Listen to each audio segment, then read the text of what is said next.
Dr. Jacobs, I guess the most appropriate place to start for questions is from the student's perspective.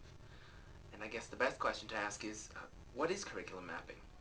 Sure, it is the right place to start. Mapping is different from old forms of communicating about what curriculum is for a couple reasons.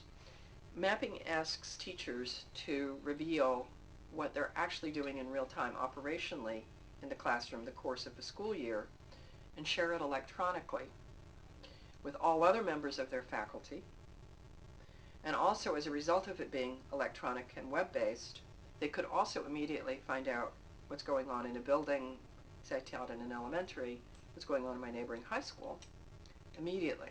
So it's immediate, it's authentic, and the reason is so that we can then make decisions about gaps, what we've left out, repetitions, to see if we're repeating things, are we aligning with standards that students need, and to just find out what the heck's going on in a building.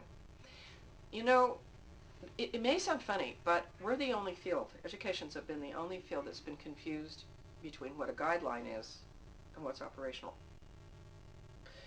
If you were a doctor, you would be obliged to keep records in real time about precisely what care you gave a patient, what prescriptions you gave the patient, the state of the patient. And at the same time, you'd have guidelines. You could go to your shelf of books or go online and find out, advise you, and find out what might help you with a decision. But you're not confused about those two things. You know the difference between guidelines, which are generic, and the actual patients you have. So you might have 10 patients that have a common condition. Say they all have some stomach pain. They're all different. You make different prescriptions. They're different people.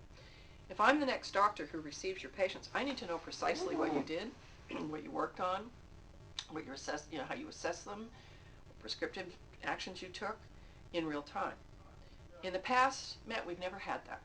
All we've had in education were guidelines, and people made assumptions. Kids were actually experiencing certain things that they may or may not have. And I would throw back to you, I would bet you, if you look back on your experience, you can think of many times in the classroom where a teacher said, do you remember last year when you studied this? And you're going, we didn't get to that. Or, I'm going to introduce a new book to you. And you're going, hey, well, you read this 3 years ago. And those kinds of things happen all the time because there's been a confusion between a guideline and operational mapping, which asks us to make decisions with those maps. So it's a review process to review those maps and make better decisions on how to prepare learners. That's one level of work. So to analogize, a curriculum map is like when you visit the doctor's office, and it's like a history. Um, they always say to stick with one healthcare provider because they'll know you from having cared for either your members of your family or yourself for a long time. So they know you well. They know that the medications that you've had before, the symptoms that you've had with certain illnesses, but they'll know particularly about you because they have your history. And it's by looking at this extended history, you understand better the patient and the treatment, or in this case, learning for the student. That's somewhat holds true, but there's a little more to it than that. It's a good start, a real good start. In that, you can also take prescriptive action. And yeah, it's nice to stay with the same healthcare provider, but the truth is people move. And the truth is sometimes doctors come and go. And what we now have in the medical profession is, as you know, I know you have an interest in medicine too, is that it's electronic, it's computerized. If I move from, say, I lived here in Pennsylvania, in Westchester where you do, and I moved to San Antonio, Texas, those doctors there can immediately find out what I did and how I did and what I'm allergic to and how to continue with my work. So it is documentation, but it's proactive too. It's to allow me to determine next steps. The other thing is, say you look at testing, for example, state testing or portfolio of student work, and you go, gee, our kids seem to be having trouble with an area. Instead of just going, what do we do next, you can also work backwards, so to speak. So if you were an 8th grader, took an 8th grade math test, and we look through the 8th grade in your school and we go, my gosh, there's some problems here. The problems are cumulative. It's not really an 8th grade test. It's 8, 7, 6, 5, 4, 3, 2, 1K. So we can go back and look at the maps and begin to say, we've left out things. There's some gaps here.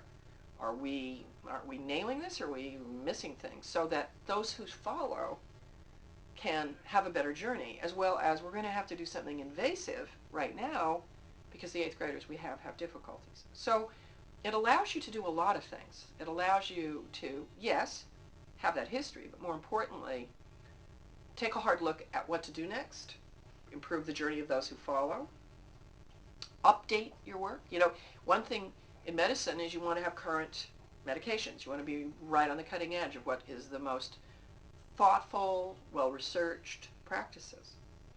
And in schools, we have a lot of schools that are dated.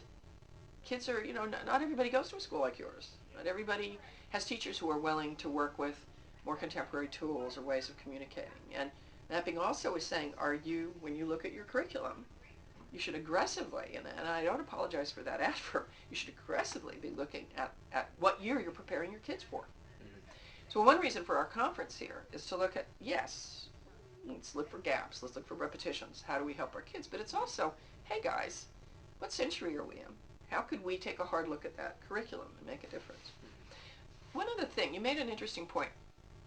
If, as you probably well know, if you were a student in Paris, France, and you were a graduate or a medical student, and you were very interested in looking at a specific surgical procedure, very possible that you would be linked either through video conferencing or through some form of technology. You could watch that procedure go on, let's say at Rochester, Minnesota, one of the best medical institutions, or Johns Hopkins, for example, or Columbia University in New York.